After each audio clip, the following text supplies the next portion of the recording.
नमस्कार, मी प्रणय पराते, कृषी महाविद्यालयाचा सन 1985च्या बॅचचा मी विद्यार्थी आहे.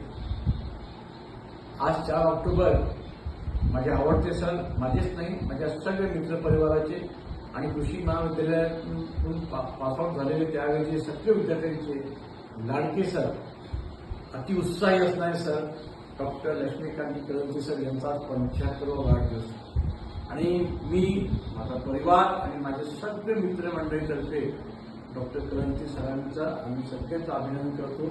आम्ही देवाला प्रार्थना करतो की त्यांना अखंड आयुष्य. डॉक्टर कळंती सरांच्या बाबतीमध्ये बोलायचं म्हटलं तर मी असं उत्साही व्यक्तिमत्व मी बघितलं.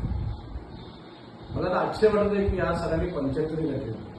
आम्हाला कधी कधी लाभ वाटतं की सर आम्ही त्यांच्या हिशोबाने इतके ऍक्टिव्ह आहेत. सर कोणतेही प्रत्येक कार्यक्रम, विद्यार्थ्यांचा कोणताही कार्यक्रम असो, आमची कोजागिरी असो, काही असो, आमचे जे ज्येष्ठ शिक्षक आहेत त्यांच्या निमित्त असं असो, सर कधीच कोणत्या कार्यक्रमाला नाही म्हणत नाही, आवर्जून उपस्थित असतात, आम्हाला आशीर्वाद देण्याकरता सर.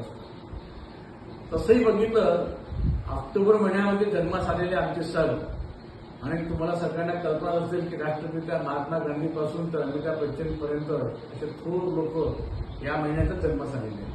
त्याच्यामुळे सरांचं व्यक्तिमत्वही या इतक्यात नाही, पण त्या ऑक्टोबर महिन्यात जन्मास आलेल्या व्यक्तिमत्वासोबत सरांचे खूप काही गुण जुळतात असं माझं मत आहे. सर जेव्हा रेशीम विभागाचं कार्यालय जे नागपूरला सुरू झालं आणि त्यांच्या 5 वर्षाच्या त्या कार्यकाळात सरांनी जे कार्य केलं रेशीममध्ये, मला तर माझ्या कानावरती कधी कधी खूप लोकांची सरांच्या बाबतीमध्ये जे स्तुती ऐकायला मिळतं ते खरंच आश्चर्य झालं की सरांनी नुसतं कॉलेजच्या प्राध्यापकपर्यंत रिटायर्ड होऊन घरी बसले नाहीत. सरांनी रेशीमवरती एवढे कार्य केलं की काही शेतकरी लोक सरांची फोटो सुद्धा आपल्या देवघरात लावतात. सरांकडे बघितल्यानंतर सरांशी वागताना बोलताना सरांच्या वैयक्तिक जीवनामध्ये पण काही कठीण प्रसंगाला समोर जात आहे, पण त्या कठीण प्रसंगाची झलक सुद्धा सरांच्या चेहऱ्यावरती किंवा त्यांच्या वागण्यावर दिसत नाही. आणि सरांपासून शिकण्यासारखं खूप काही आहे. कदाचित आपण माझ्या विचाराशी सहमत की असहमत राहू शकता, पण व्हॉट्सअप युनिव्हर्सिटीमध्ये जे काही चिटचॅट होतं त्याच्यावरती एक वाक्यात होतं की आई वडिलांना किंवा शिक्षकांना आदर करणारा, त्यांना घाबरणारा ही कदाचित आमची शेवटचीच पिढी असेल. होऊ शकतं पण हे दुःखाची गोष्ट आहे.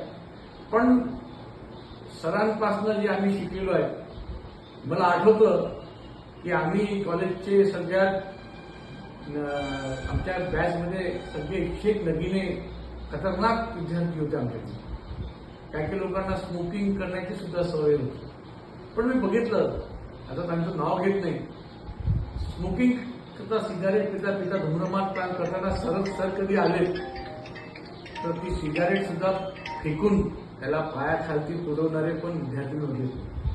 हे चित्र आता दिसणार नाही.